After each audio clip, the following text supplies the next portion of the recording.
You are looking live here in beautiful Salt Lake City, Utah, here on the live stream edition of the DNA Sports Recap. How's it going, AJ? I'm doing great, buddy. Doing great. How are you? I'm doing well. Sorry for the curse there coming right into the episode. As you know, Game 3 of the National League Championship Series is on our screen right over there. And Teoscar Hernandez just whiffed a terrible pitch in the dirt, man. Like literally at his, like it bounced on the plate, man. It was really bad. It bounced. Really bad. But first of all, once again, folks, welcome. Thank you for the show. If you are watching this live on our live stream, we want to hear from you folks. Please jump into the chat and let us know where you're watching from.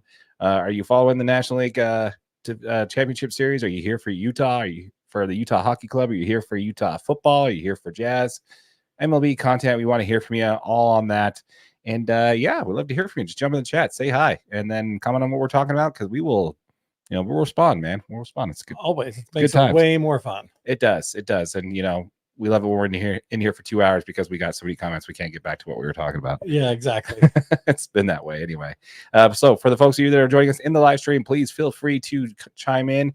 Once again, folks, this is available audio only as a podcast as well. So make sure that if you are watching this live and you can't be here for the whole thing, be sure to check us out wherever you get your podcasts. We're available on Spotify, iHeartRadio, Google, not Google, Apple Podcasts. I think that's it, right? The big ones. Pretty much. More the main ones. Pretty much anywhere you can get a podcast. We're there. Pretty much, yeah. iHeartRadio, Google Podcasts, Apple, all that stuff. So yeah, let us know for sure. Rate it, review it. Yes, leave us a review for sure. Nessa Joe chimes in there for first one in the comments. Congratulations, Nessa Joe. You are here for Jazz and MLB content. Good on you. That's what I'm talking about. That's what I like to see. Let us know in the comments there, folks, again, what you're here for, and also how you're doing today. Let us know. Also, folks, we did. Apparently, all my ringers are on everything. It's all good. It's all good. We want to hear from you folks. Let us know in the comments there. Jump in the chat. We'll chat with you live as we go here. So we will go ahead and continue on with our show. How's that sound? That sounds great. Okay, so let's go ahead and do a pre-show cheers. So cheers to you, my friend. And cheers to you guys. So believe it or not, tonight is Angel's Envy. Actually my favorites that we have, that we've used. We've actually just started filming whiskey review videos. So first one will be up on the channel here shortly. We'll throw it up on the main channel the first couple episodes before we pivot it over to its own channel. Let us know what you think and what you want to see on that one, because it's definitely something that's it's fun to shoot. Definitely fun to shoot. Oh yeah. All right, so let's go ahead and jump into our podcast here. We have a few things that we're going to talk about today. We have the college football, recapping AZ versus Utah, Arizona State versus Utah, previewing TCU. We have an update on the Utah Hockey Club, how they're doing so far. We're going to preview the Utah Jazz preseason there. Not preview, but kind of just revisiting that, kind of giving an update there. And we're going to talk some Major League Baseball postseason. That's going to basically be the docket today. That's it. That's what we got. So we're going to run through. All right, so let's go ahead and jump into the podcast there. And again, folks, please feel free to jump in the comments whenever you like there. We're not going to, it's not official where we record it and cut you out there. So we're going to kind of go with you there. So if you want to make the podcast, jump in the comments for sure. All right, you ready? Yep. All right, buddy. Hello, Internet. Welcome to the show. Thank you for joining us on this episode of the DNA Sports Recap. Let's recap the University of Utah versus Arizona State. Let's talk about Utah versus TCU. In the National Hockey League, the Utah Hockey Club is off to a great start. What do we need to know about this team so far this season? And what do we think of the Utah Jazz and their preseason play so far? In Major League Baseball, let's go ahead and get a postseason update, as well as talk about the Tampa Bay Rays. All that and more. My name is Darren. That is AJ. And this is the DNA Sports Recap. Roll the intro.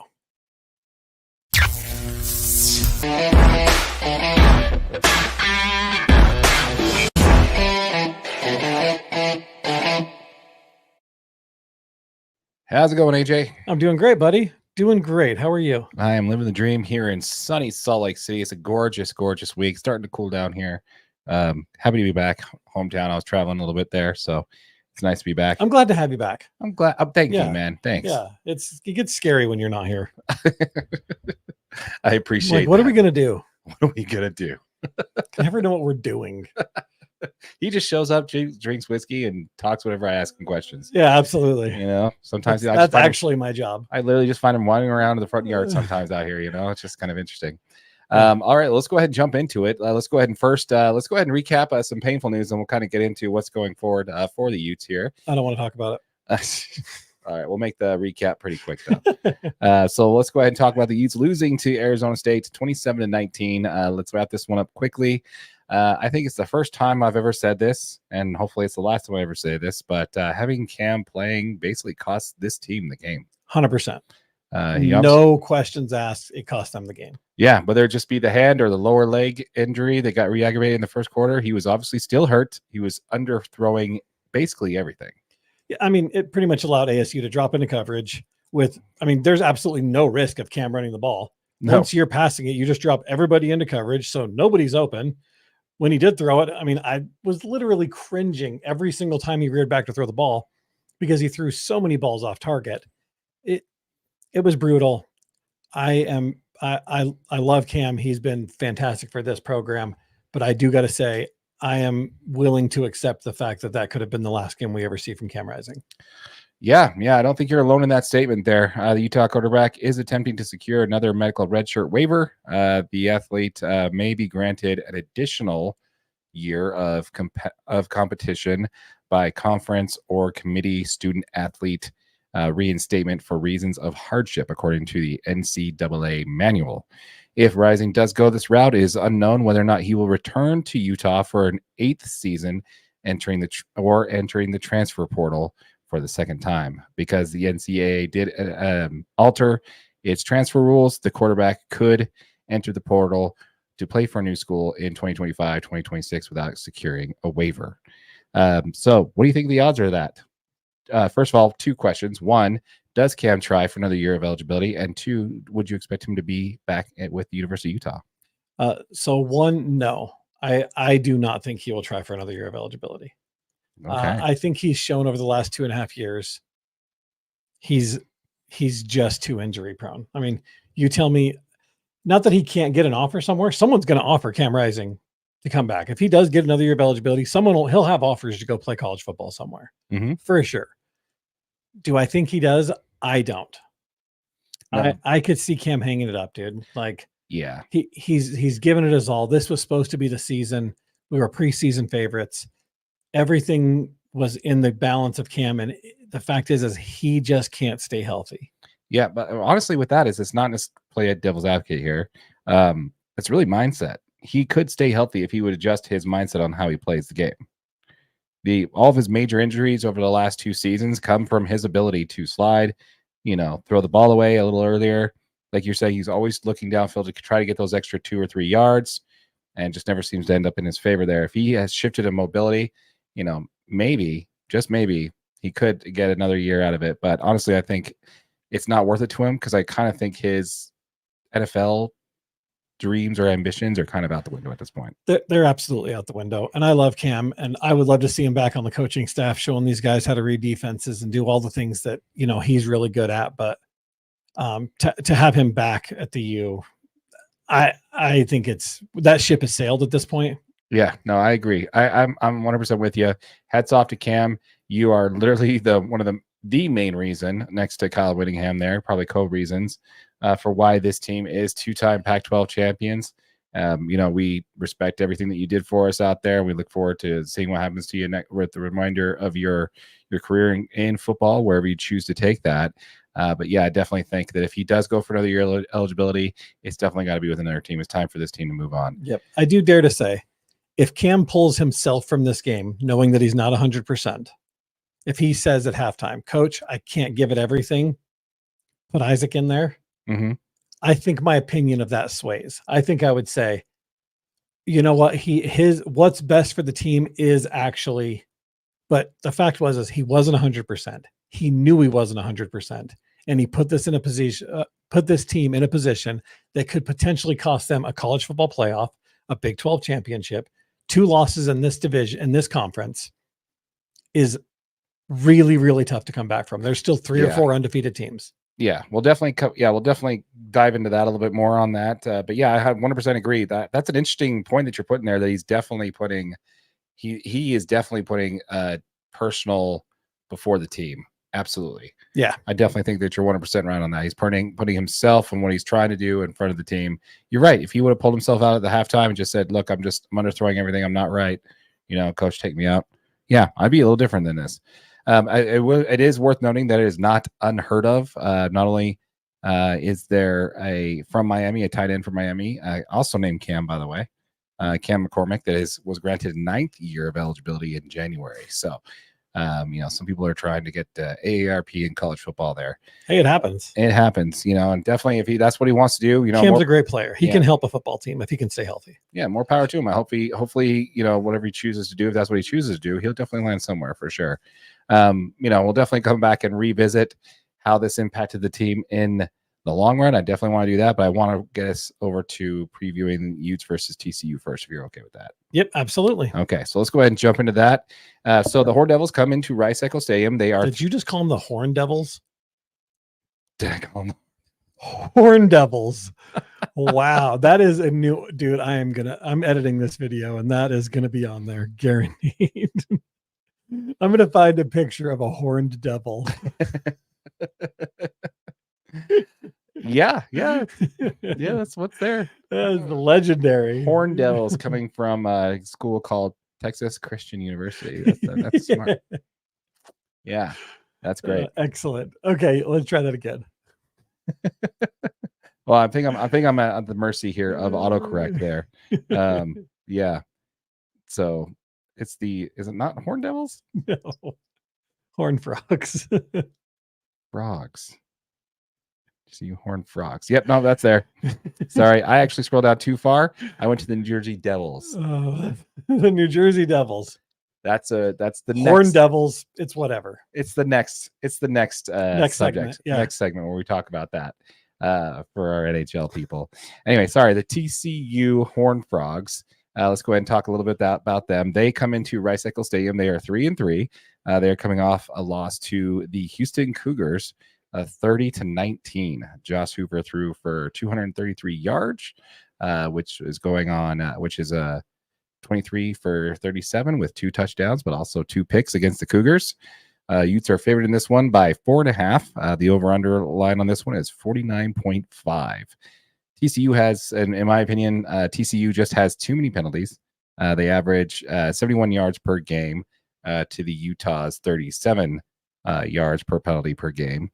Utah does have a better job of controlling the time of possession, where the Utes have over 35 minutes of per possession per game, where TCU is at 28, and Utah's turnover differential is -3 to TCU's -10. collegefootballnetwork.com has the Utes at a 78.1% win probability going into this one, although both teams have struggled against the spread over their last 5 games. So, absolutely. What do you think we can see with this game coming up for our boys above the hill? Yeah, so TCU's got a couple pretty flashy players. And the first one you named is Josh Hoover. He is actually number 5 in passing yards in the country so far this year. He's got just over 2007 yards so far this season. 702 of those yards go to his senior wide receiver, Jack Beck, who has seven receiving touchdowns so far this year. The Utes are going to look to counter that, obviously, with newly named QB1, not QB2, backing up Isaac Wilson and Mekhi Bernard, obviously. Mekhi's doing a great job. He's 12th in the country right now in rushing. He's got 676 yards. Only good for 3rd in the conference. We've got some really big rushing totals in the conference so far this year. With the performance over the last 2 weeks, the Utes, their defense has dropped down to the number 17th ranked. Mm-hmm. Still a top 20 defense, even after a couple rough outings where we kind of got tore up. And TCU has the 42nd ranked defense in the country. TCU does have the 38th ranked offense, while Utah is way behind them at 58. And that defense have dropped quite a bit. No, sorry, offense. I'm sorry, you said offense. Yeah, the offense has really come down. Our offensive production has really been pretty stagnant. So, but TCU's they're having kind of a roller coaster type season, right? They had a win over Stanford, a win over LIU. They had a great win over Kansas. Okay. But I think what speaks more about these guys is probably their losses. They lose to UCF, SMU, and then they also lost to Houston last week. And the one that really hurts them is that Houston loss. Yeah. That was at home. That's a game you got to win. Houston was picked to finish last in the conference. Right. They're not playing great football, and they just took down TCU, who just a couple of years ago removed from a national championship game. This is a talented roster, right? So Utah needs to go ahead. They need to make sure that they're applying lots of pressure to the sophomore quarterback. Again, Josh Hoover's fantastic. He has the ability to be a difference maker for this team. He was the 2023 honorable mention Big 12 Offensive Freshman of the Year, which is a mouthful to say. Yeah. And he got through it first try. Yeah, and he's thrown the ball extremely well. So he's currently completing 68% of his passes with a QB rating of 157.4, which is ridiculous. Jack Beck has been his favorite target. He's got 39 receptions for this team, over 700 yards, like I mentioned before, and he's averaging 18 yards per catch. So he's been a big target for him. That's definitely something that they need to make sure that they can shut down in that running game or that passing game. So yeah, I mean, the Utes defense they need to apply pressure early. But the Utes defense needs to apply pressure early and avoid TCU getting any early momentum, offensive rhythm. We don't need Hoover and Beck having some huge game. And we need to make sure that we keep our defense off the field. And the way that we do that is Isaac and the offense need to put together sustained drives. We need to control the time of possession like we have in games that we win this year. I hope they open up the playbook, man. I mean, I want to see some screen passes and some play action stuff. That'll allow Isaac a little bit more time to make some of those throws. We've just seen it so much this year where teams just sending blitz after blitz on Isaac, and there's nothing. He's not ready for players that fast coming at him quite yet. No. So we need to focus on getting the ball into the hands of playmakers. I mean, we got Brent Keithy. He's still here. Dorian Singer's still fantastic. He's had a bunch of really good games, and I mean, with all that said, Utah will be just fine. I think they cruise out of this one with a victory for sure. Yeah, I'm confident that Utes will have a bounce back win this week. TCU falling to the bottom of the conference, hopefully Isaac knowing that he has the reins as QB1 for the rest of the season will instill a little bit of confidence in the young freshman quarterback, and we can see, what the Utes can do to turn around their season for sure. I actually like college football network.com's prediction on this game. So I'm going to go with that one. I think it's a good one. I got the Utes winning this one 27-17. That's funny. I have them winning 28-17. Okay. Nice. And that was an AJ prediction. I like it. Yeah. I was going to go between 21-14 or 27-14, but dude, if he follows that off himself one more time, I'm going to be pissed. But yeah, so I definitely like the Utes' chances coming this week to really have a bounce back game. Yeah, I think it's going to be good. We want to hear from you folks. Let us know in the comments down below. Ooh, did you see where that hit him? Right in the junk. Oh my goodness. Right close to the junk. Oof. That says it all right there, man. That face. And look at the guy in the back. He's just the laughing. Kid's like, oh. Anyway, we want to hear from you folks. Let us know in the comments down below what you think of the Utes' chances to have a nice bounce back win this week against TCU. We want to hear from you. Let us know in the comments down below. Once again, folks, we did just hit 1,000 subscribers on this channel. So if you have not yet, hit that subscribe button, hit that notification bell, because what we're doing is we're giving the first $500 that we earn in AdSense revenue back to our subscribers. 5 subscribers are each going to earn $100 each. So if you have not yet, please hit that subscribe button, hit that notification bell so you don't miss out on that giveaway. Yep, absolutely. And if you guys are watching on YouTube on one of our short videos, just know this whole episode is available as a podcast wherever you get your audio. All right. So I do want to kind of stick with the Utes here before we move on a little bit. Okay. I do want to kind of just talk to a little bit about this. So now you didn't grow up here in Utah, right? For the most part. I mean, I was here and there. Okay. Right. So do you remember the Lavelle Edwards years? No. University of Utah. Okay. So let's go ahead and talk a little bit more about your University of Utah and about BYU. I want to kind of dive into that a little bit. So while not yet mathematically, the Utes have been eliminated, at least not yet. Correct. Right? They haven't been eliminated from Big 12 contention just yet. Every game from here on out for this team is a must win. Yeah. Basically to stay relevant in the conference. every game from here on out. With Iowa State and BYU being undefeated in conference play, and BYU being undefeated, it definitely kind of Iowa looks State's like, also undefeated. yeah, exactly. Yeah. Throughout, so they're both clinging directly throughout. I kind of see the situation where a potential of a team that has any more than 2 losses making it to the conference championship is very, very unlikely. Very correct. Unlikely. More than 2 losses, you're not going to make the conference championship. Yes. Now, for those of you, so I grew up here. I remember the Lavelle Edwards domination years for the University of Utah against the Utes going back decades, right? So Lavelle Edwards BYU team was 22-2 against the Utes. That was a generation of Utes fans that knew all too well nothing about BYU about the Utes dominance in the conference. Yeah. With BYU at the top of the conference and with the Utes sliding, this could easily be Witt's last season. Absolutely. With the team. Kalani Sitake is not even hitting 50 yet. He's at 49 this year, and he's finally now having a good year. Now, this kind of triggers a lot of PTSD for folks like me who grew up in this market and kind of understand and remember those times where the best thing for the Utes to do was to just simply try to become bowl eligible and just beat BYU. That was the highlight of our season. This might kind of seem like the pendulum starting to swing back the other way here, where the Utes fans now who are of age, of young to up to 15, 20, 25 years old, know nothing about this rivalry other than the Utes dominating BYU. Correct. So, when it comes to that, over the last 20 years, we've pretty much seen it be one way versus the other, and it could easily slide back the other way. And this could be the year where that transition happens. What do you think? I think there's always a possibility. The fact is we can't look past some of the wins that BYU's had this year. These guys beat SMU on the road. They were a ranked team when they beat them. They had a huge upset win over Kansas State at home. They went to Baylor, got a win in Waco. And then they took care of business against Arizona, who had just recently beat Utah at home. Mm-hmm. So this is a good football team. BYU is playing great football. The most important thing that they can do is just keep their head down and stay focused, because I've seen my Utah teams in the past start like this, and then all of a sudden you think everyone's just going to come to you and lose. Right.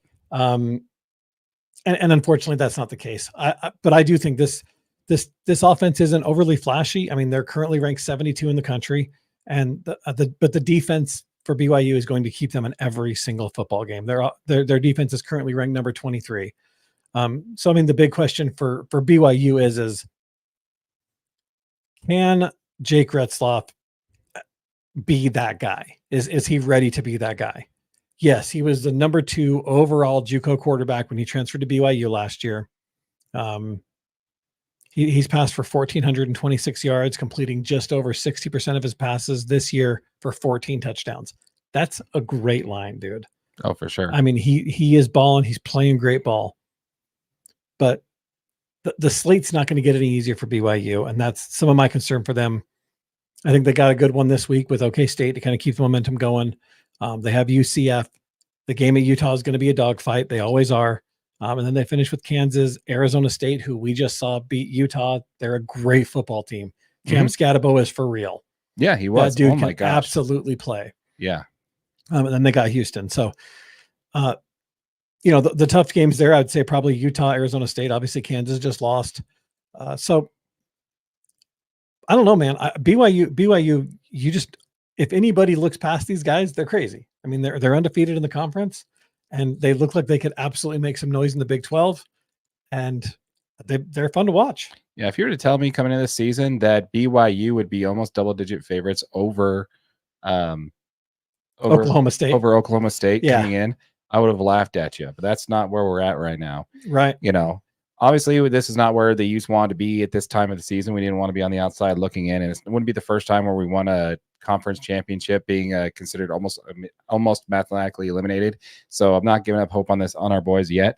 But I will have to say there that definitely right now I'm kind of hoping that we continue seeing this, because I think this conference just is better in college football in the States, just better when both these teams are playing at an elite level.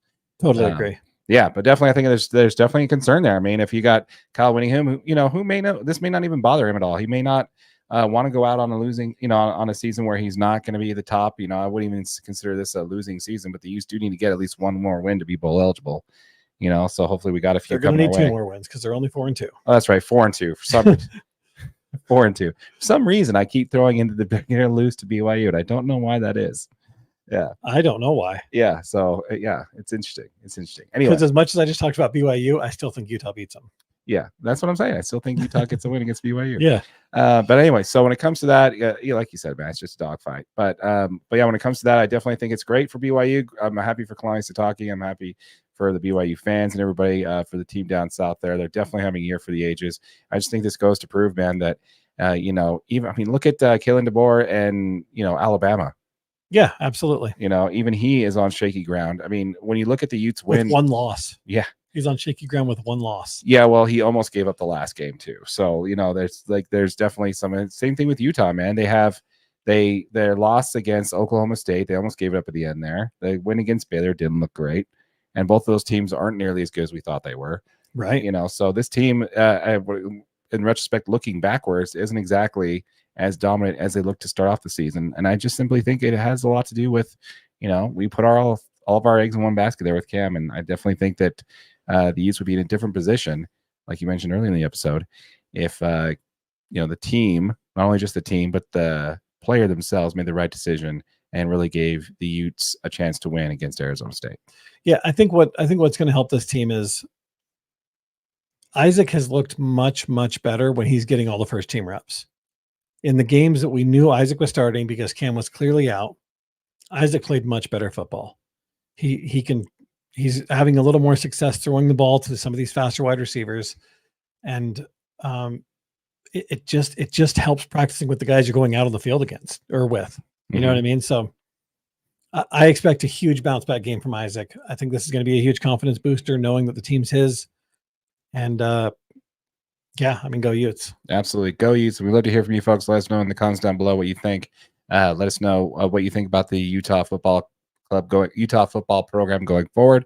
Let's cheer for this true freshman out there, the 18-year-old kid, and let's help him will him to a winning season for sure. Yep. So we do have a comment there coming in from McKinley Cutler. McKinley Cutler has there. At least we don't have to listen to maybe Cam will play. Yeah, maybe he won't. Yes, that's actually great. That's a good point. Now with the season-ending injury there, it does look like that we are going to be in a position where we can just be done with that. I 100% agree with it. I think that you actually texted me. You were kind of relieved. Yeah. It's just the will he won't he things we mentioned in a previous video. I'll say ad nauseum. I was just done with it. Yeah. I was absolutely done with it for sure. Yep. And Isaac's too good of a quarterback to be wishy-washy on. You know what I mean? Like, yeah, I mean, he is a true freshman. He didn't probably think to start, but probably earned the role in the first weeks though. Oh yeah. The first 2 weeks of the season. Yeah, he definitely earned that role for sure. Yeah. I definitely like to see it from him. And, that's great. It's great for Utah type football too. When you're not relying on a quarterback who could throw the ball deep or put it wherever the others can't, to really kind of, traditional Utah offense will win through, run the ball, throw just enough to keep the defense honest, so we'll see. Well, sure. All those things make the Utes successful. Absolutely. Absolutely. All right, let's go ahead and pivot on over to, let's talk a little bit about Utah Hockey Club, shall we? Let's do it. All right. So let's go ahead and talk about your Utah Hockey Club.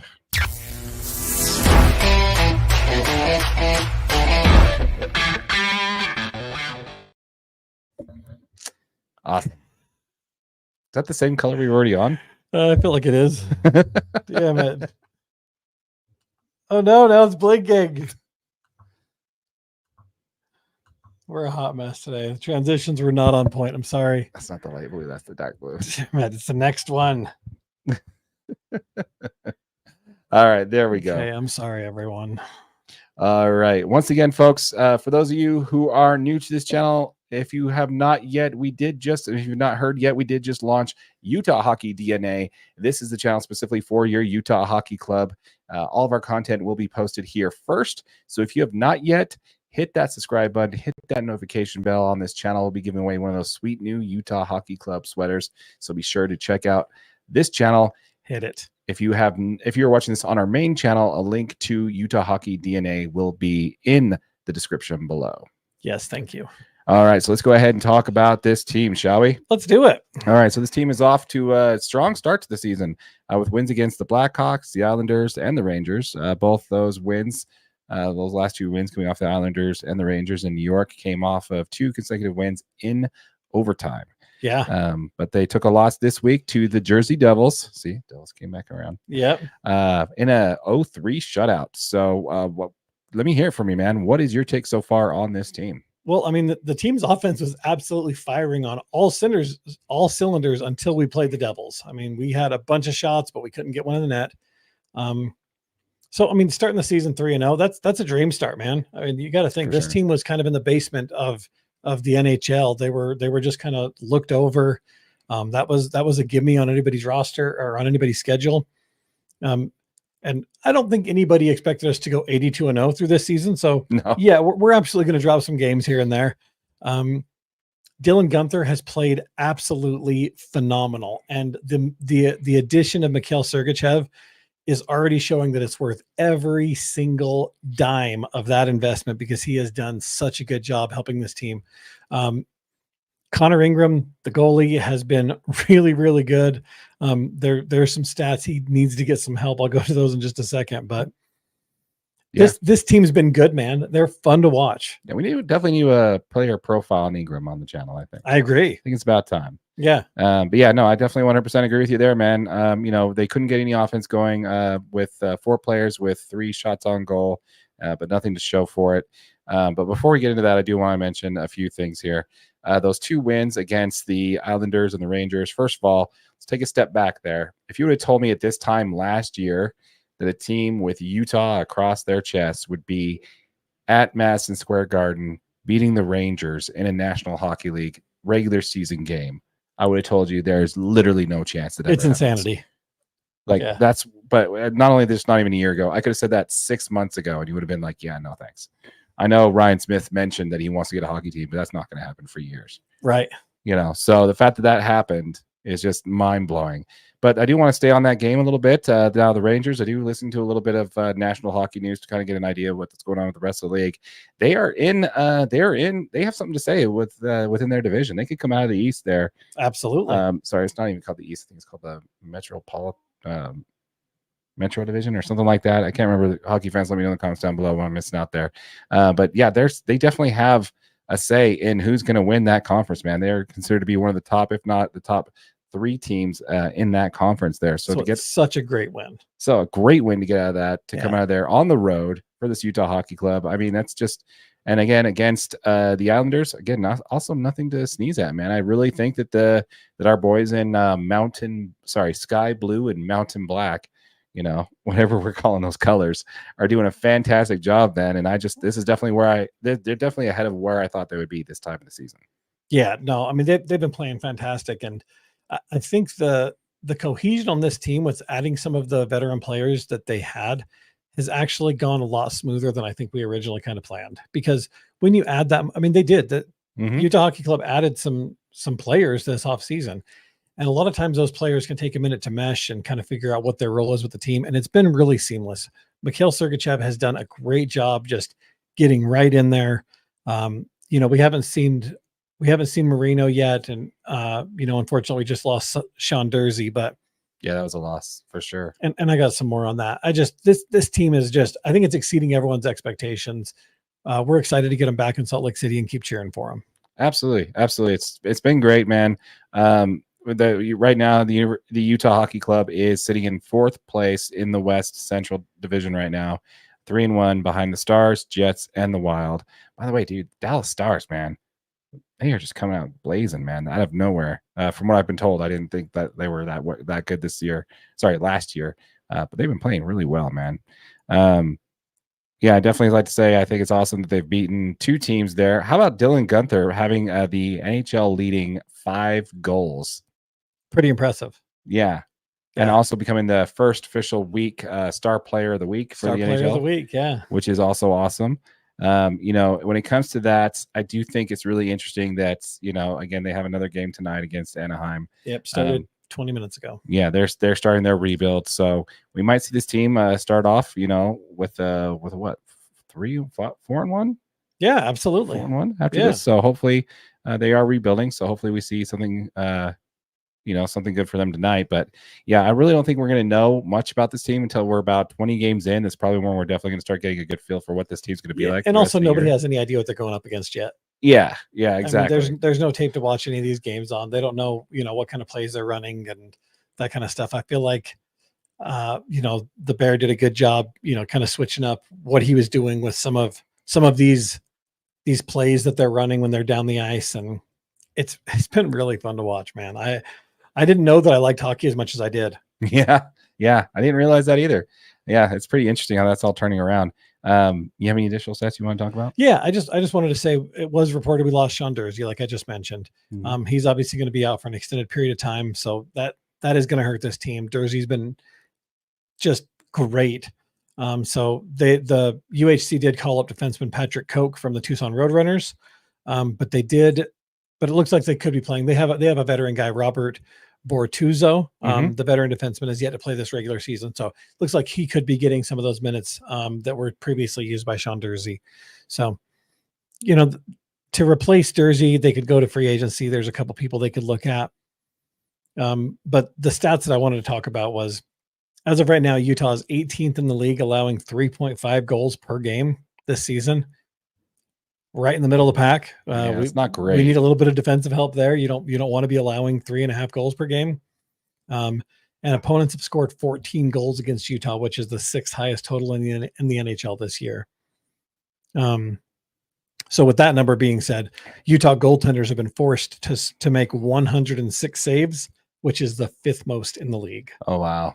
So Connor Ingham's done a great job, but if we could just minimize some of those shots. The one loss we did have, I don't know if you noticed, Ingram was not playing in that game. They had the backup guy. Yeah, I saw that. Yeah. So yeah, not the greatest showing for him that year. But yeah, no, I'm sorry for that game.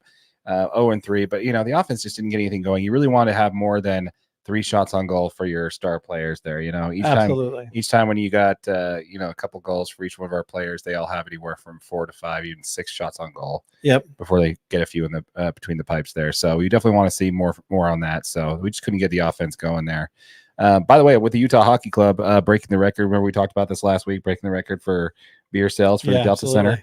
So I dove in a little bit deeper on this. Now, if you watched our episode last week, you would have saw that we talked about how the Utah Hockey Club broke the record. Our home season broke the record for beer sales in the Delta Center with $120,000 in beer sales, which is a record for that arena.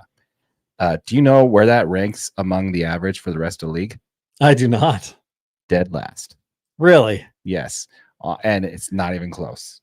Not even close. Their league average is well over $400,000. No way. In beer sales. Per game? Per game. Yeah. So, I mean, it's not surprising that we're not going to be in the lower ones. I mean, obviously, Utah is not exactly known for a lot of beer drinkers out here, but the Utah hockey fans definitely showed out. They definitely chugged out. So we definitely got to do a little bit better, guys. Well, it's great that we broke the record. We got work to do. We've got some work to do. So let's definitely jump on that, okay? So, yeah, you heard it from us. We need it. Absolutely. But yeah, we want to hear from you folks. Let us know in the comments down below what you think about your Utah Hockey Club. Once again, folks, we did launch our new channel called the Utah Hockey DNA. This is our channel that we're going to be posting all of our Utah Hockey Club content at first. So if you have not yet subscribed to this channel, if you're watching this on our main channel, DNA Sports Recap, check it out. It's going to be in the description below. Once this channel hits 1,000 subscribers, we're going to be giving away one of those sweet new Utah Hockey Club sweaters. We'll do a dealer's choice there on home or away. What do you think? Absolutely. The winner gets to pick home or away. It depends. We might have to pick one up and just start showing it before all these. Yeah, we might have to cut that line there, and whatever we can get our hands on is what we get our hands on there. So if you want an adult small, you're gonna adult small. That's all they had. It's all they had, guys. Sorry. It's really cool when you're at the airport though to see all the Utah Hockey Club stuff. Really cool. Out. Yeah, so it's really nice. So once again, folks, if you have not yet, hit that subscribe button, hit the notification bell on the Utah Hockey Club so you don't miss out on that jersey giveaway once this channel hits 1,000 subscribers. And again, if you're watching this on our main channel, DNA Sports Recap, be sure to check that out in the comments, in the description down below. Yes, do it. All right, let's go ahead and pivot on over to your Utah Jazz, shall we? Let's do it also. Okay. You ready this time? I don't know. I'm not going to make any promises. Okay. Let's go ahead and break down your Utah Jazz.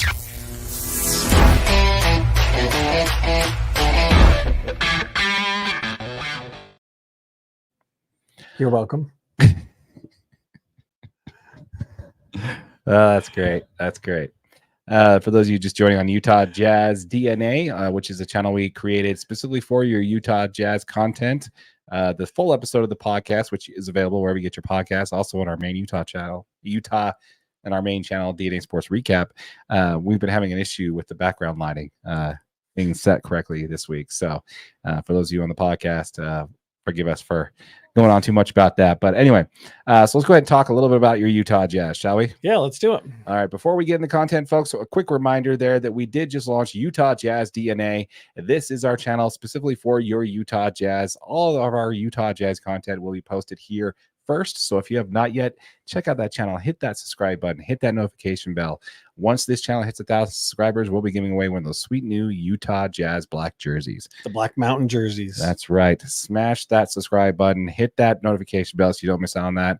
And, give a little nudge to that like button there for your boy AJ right over there. I would appreciate it. Absolutely. Sincerely. All right. So again, that's going to be available in the description down below if you're watching this on our main channel, DNA Sports Recap. All right, so the preseason is humming along for you Utah Jazz. They are currently 4-1 so far. They have a game against Portland tonight, so battle at the bottom of the Western Conference going on right now. Whoop, whoop, whoop. Hashtag capture the flag. So what stood out to you in the preseason? What stood out to you so far in the preseason for this team? Well, I think Walker Kessler's kind of maybe figuring out his role with this team. Yeah. Like he finally decided, hey, I can probably be a shot blocking big that dives to the rim and then can just kind of create offense my own way. Yeah, it's amazing when he claps to the basket and catch some lobs, how you can hit points and weird. It's the craziest thing I've ever heard. Yeah, he's leading the team in rebounds per game at like 9 rebounds per game right now. Yep. Yeah. Which is okay, but Walker needs to be a little better than that. I mean, realistically, we need Walker to be 10 points or more, probably in the 15-point range, 10 points or 10 rebounds a game. We need him to be that double-double guy night in and night out. And honestly, the same thing goes with Taylor Hendricks. I mean, we need him to get 10 points and 10 rebounds every single game. They both have the skill set that's very well in tune with that. And they just need to keep pushing to be those anchors of getting rebounds, pushing the offense up the floor, and then making good decisions. No, I agree with you there, but so far, still my standout for this team has definitely still been Johnny Juzang, man. He's averaging 12 points a game, shooting 75% from 3 so far this preseason. Which is a very unattainable number. Well, he's putting up 4 attempts per game, right? Making 3 of them each game. Yeah, that's not even like a dot stat. That's like literally every game he's hoisting up 4 threes, making 3 of them. Except for he didn't play against Sacramento at all. Yeah, well, you got to get some other people in there. It's preseason, it's definitely what I really like to see is that actually against NBA level talent. This isn't a summer league type thing where you're going to get a bunch of people who's not going to make the roster. I watched all that Dallas game. You had what's his name? Luka? Not Luka, the other guy. Kyrie? Kyrie had like 28 minutes on the floor for that preseason game, which I thought was insane. So, you're definitely seeing some big minutes coming from the main people there. So the fact that he's still knocking down, a decent amount of the threes that he's trying to take, I definitely like it. I like to see that. And I'm still impressed with him. I thought at this point he'd start averaging to the norm a little bit this far in the preseason or seeing his minutes get dropped, but he's still right at his average minutes per game. That hasn't dropped at all. Well, against Sacramento, he had 0 minutes. Well, yeah. Other than that, what I'm trying to say though is that Johnny Juzang is still for me the standout player so far this preseason. I like it. My main concern is definitely going to be Taylor Hendricks. Your concern, Taylor Hendricks? Yes. Okay. He's getting the most minutes per game at 27 minutes per game, which is about 4 minutes more than the next player on the team. Yeah. Which is standing out. He's averaging 42% shooting from the field, 30% from 3.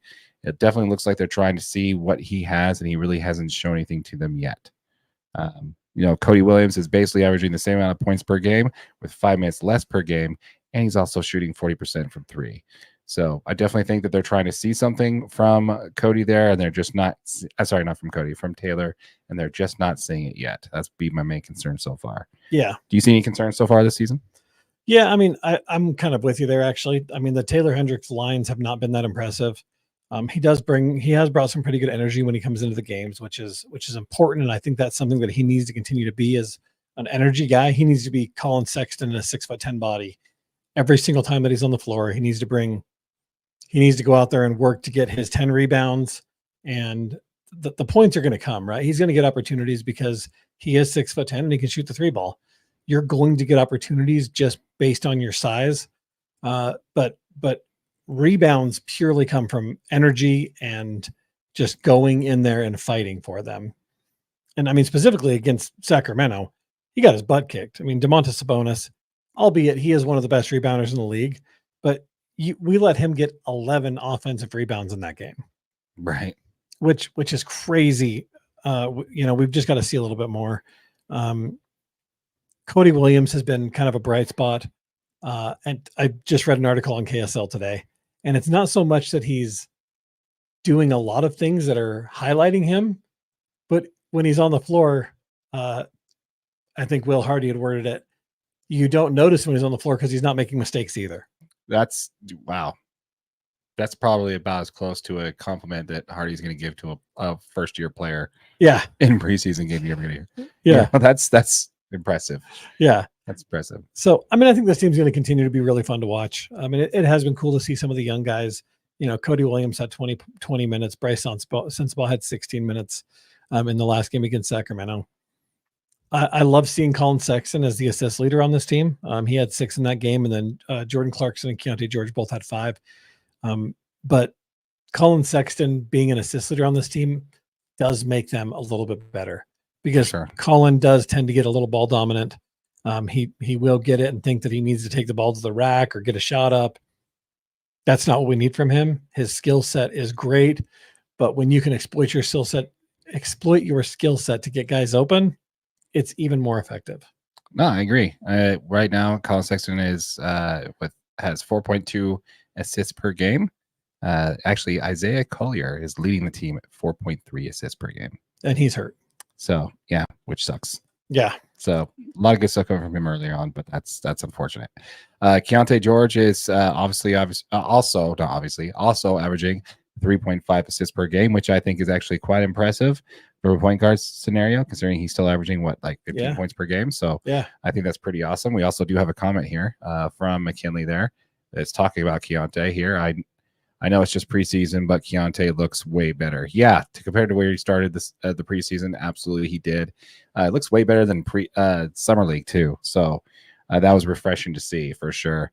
Yeah, he's definitely looking like a guy who's out there, knows what he's doing, knows that this is preseason NBA basketball, but I still know what I'm doing, and I'm still one of the guys who can make some noise. Yeah, absolutely. And he's kind of got his burst back. In high school, watching some of his high school tape, he was really good at just blowing past guys and getting easy floaters or even layups at the rim. So getting his burst and seeing him get some of those easy shots that can get you into a rhythm that can kind of continue to move you into making some of those 3-point shots that are actual game-changing, momentum-swinging shots. That's exactly what we need from Keontae. Yeah, I agree, man. I'm really looking forward to this team and finishing out this preseason and getting into the regular season games. I mean, we don't have exactly high hopes for this team, but I will have to say I was actually quite surprised at how fun this team was to watch. Yeah. These are just preseason games, man. And it's actually quite fun to watch. Now, we do want to go ahead and talk about this and also cover both sides of the fence. They're both Utah Hockey Club and your Utah Jazz. You have the SEG streaming service, right? I do. And that is covering both teams, both the Utah Jazz and the Utah Hockey Club. I do. That's something we haven't mentioned before, that subscription covers both. Right. You do pay in addition, right? So like the Utah Jazz one was $125.50, and then it was like an additional $40 for the Utah Hockey Club games. Right. So it was like $175 or whatever that comes out to. I'm not quick mathing that. Yeah. But it's really, I've loved to be able to have access to every single game on my iPad or my phone or whatever I have with me. I like the Jazz broadcasts, the Utah hockey broadcast. I don't know anything different. Right. So, no, it's been great. And really the SEG's done a really good job with it. I mean, there's a lot of extra content on there that you can watch if you got some downtime, and they've done really well. Also, if you're not subscribed to that service, that is available over local TV, Utah 16, channel 16. I haven't been able to see it on my I have Comcast. I have regular basic cable for reasons I don't want to go into right now. But I haven't seen that channel, so I don't know if that's just an over-an-air channel or not. But Channel 16 is where you can find that channel. Find your Utah Hockey Club. Utah Jazz still broadcasting on KJazz 13. Yep, absolutely. Which again, I definitely think we need to mention that. We mentioned it at the beginning of the season last year about the nostalgia play, but I think it kind of goes beyond that. That this, again, like this team is leaving money on the table by not locking into a regional sport network and just broadcasting over regular air antenna and trying to get people to sign the streaming services. They're leaving tens of millions of dollars on the table there, and I absolutely love that they're basically putting the fans first above that. I think it makes you really appreciate Ryan Smith's ownership. For sure. I mean, me personally, at least. Yeah. Yeah, I have to agree. I don't necessarily agree with all the choices they're making so far when it comes to how they're building the team since he's been out as an owner. That's not Ryan Smith, though. That's Danny Ainge. Yeah, well, it was before Danny Ainge came in, too. So, there was a few decisions that were made before him, but I digress on that one for sure. We definitely want to see more from that. More to come as we talk about that going on through the season for sure. We also have another comment here from McKinley saying he looks comfortable and confident. I'll talk about Keontae. Next one up. Oh, sorry. Yeah. Skip that one. Why didn't you stop me before I clicked on it? It was too late. It was too late. Yeah. All right. So I feel like Keontae is starting to find a spot on the floor and is comfortable shooting the ball. He looks comfortable and confident. Yeah. Totally agree. Yeah, I think it's great, man. Whether he's a shooting guard or point guard, I think that's still to be determined for this team. I do like to see the high assist rates comparatively to how many points he's putting up. So that's cool to see. But yeah, I definitely think that, he's going to be one of the players to watch on this team for sure. Yeah, absolutely. All right. You got anything else on the Utah Jazz? That's what I got, man. Go Jazz. Go Jazz. Once again, folks, we did just start our own channel for the Utah Jazz, which is called Utah Jazz DNA. The link to that channel will be in the description below. If you're watching this on our main channel, DNA Sports Recap. If you're watching this on the Utah Jazz DNA channel, please hit that subscribe button, hit that notification bell. Once this channel hits 1,000 subscribers, we will be giving away one of those sweet new, what are they called? Mountain Black jerseys. So make sure you hit that subscribe button. Once we hit 1,000 subscribers, we'll be giving one of those jerseys away. So be sure you hit the subscribe button, hit the notification bell so you don't miss out on that giveaway. Do it. All right. So you want to go ahead and pivot on over and talk a little bit about Major League Baseball. Let's do it. All right. Just flying through this. I'm ready. All right. You ready? Maybe. All right. Let's go ahead and break down Major League Baseball.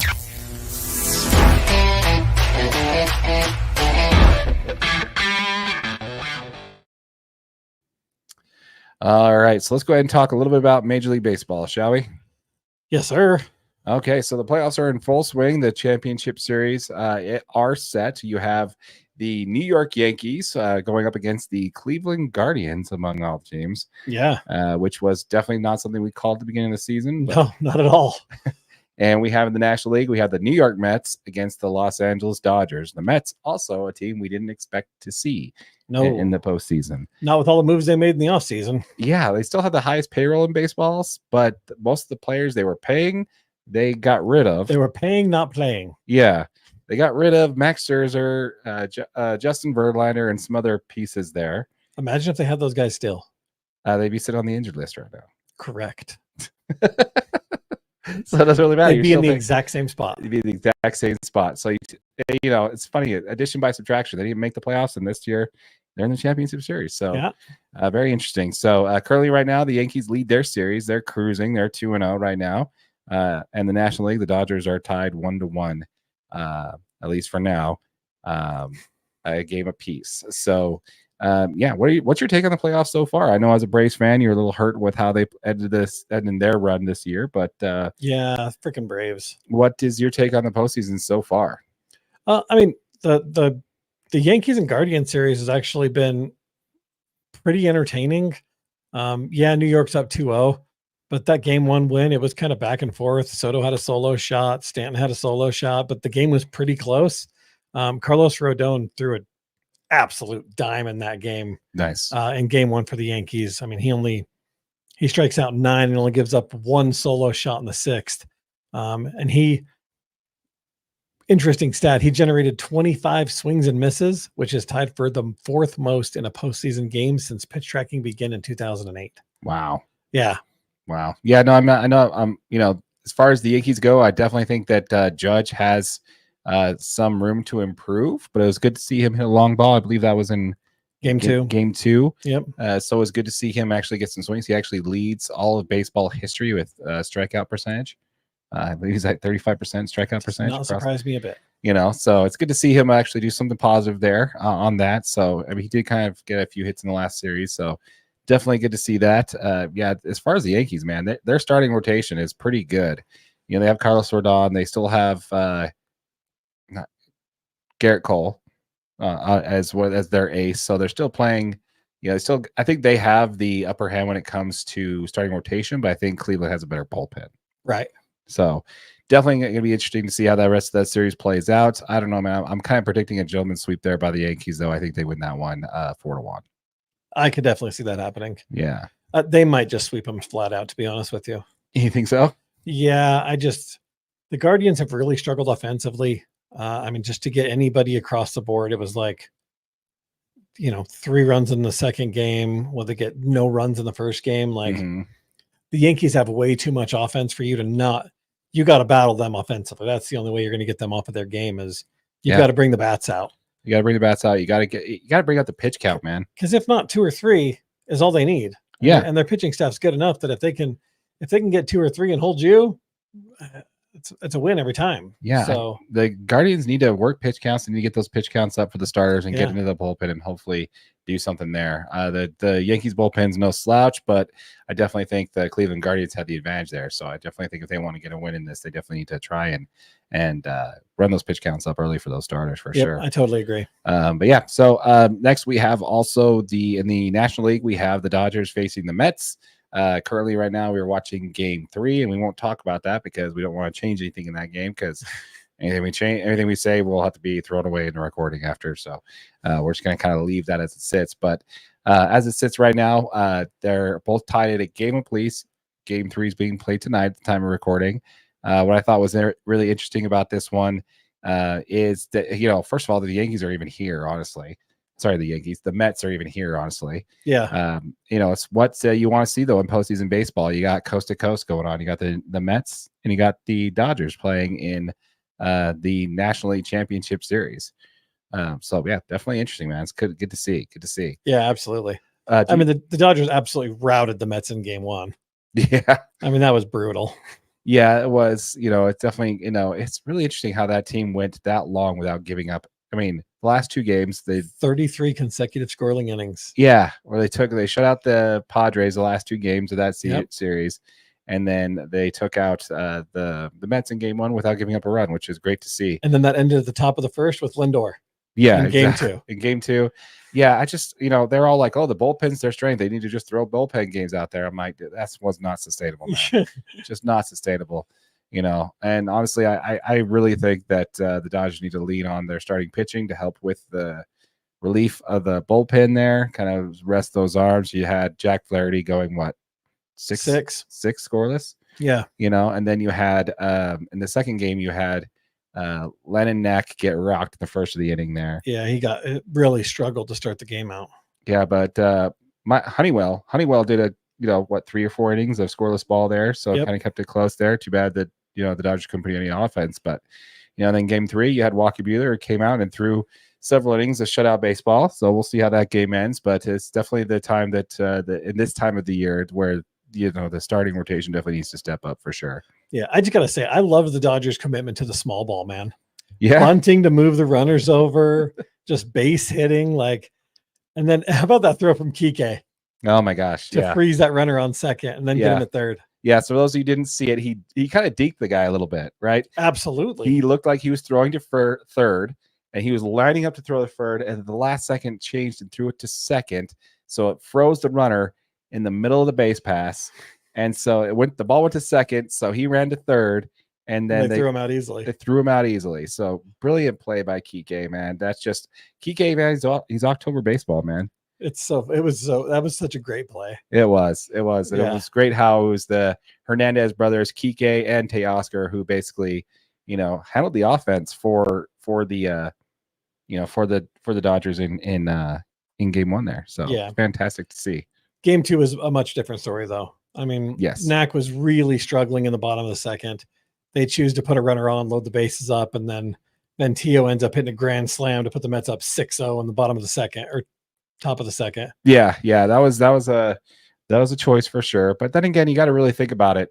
Yeah, that's great. Nice for him to show up in the playoffs. Appreciate it. Dude, he hasn't done anything since like the second game of the first round. So it's really nice to see that. You know what it's all about, though, is he's like 0 for 12 without runners on. Yeah, runners in scoring position. Needs just runners on base. I think Shohei needs runners on base. Yeah, to play effectively. Yeah, and I think there's somebody on first, so good for him. That's when it happens. Yeah, that's when it happens there, for sure. I really loved how he paused after he hit the ball to turn back and check on the catcher before he watched the ball go out right there. That's just Shohei, man. He's like, oh, are you okay? So fantastic. Absolutely love it. I think that's great. But yeah, no, I just, with that series there, one in piece. And again, currently the Dodgers right now are playing game 3. So we'll see how that one ends up. But yeah, again, Walker Buehler had a great start in game 3. And it's going to be great. It's going to be a story for the game for the age, not a game for the ages, but this postseason is continuing to be like just a postseason of stories, man. Like, there's so many too. Like Kike Hernandez doing his, we don't give a what in a post game after asking whether or not are we live? Yeah. And then you got the whole Mets with the whole Grimace thing. How it wasn't until Grimace threw out the first pitch that they turned their season around, and the Hot Tua girl threw out the first pitch. Kind of they give it credit to that for them season turning around, and it's been really interesting, man. Stories to tell, like the DH for the Mets or was the DH for the Dodgers last year. There's just a whole bunch of different talking points, little storylines here and there. Yeah, it's really interesting. By the way, did you know why the Mets colors are the way they are? I did not. Okay, so the Mets colors are blue and orange.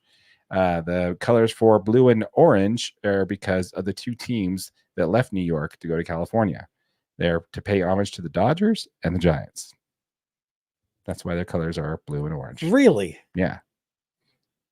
Interesting, huh? That is very interesting, actually. Yeah. So yeah, it's awesome, man. The Mets are having what we call a Mets magical season. I love seeing them in the playoffs, but again, as a Dodger fan, I definitely hope that the Dodgers move on in this series. So we'll definitely see how that goes. So go Dodgers for sure. All right, so let's go ahead and talk a little bit more about kind of something else that happened, and this is more about natural disasters than anything, but it does tie into baseball a little bit. Did you see what happened to Tropicana Field?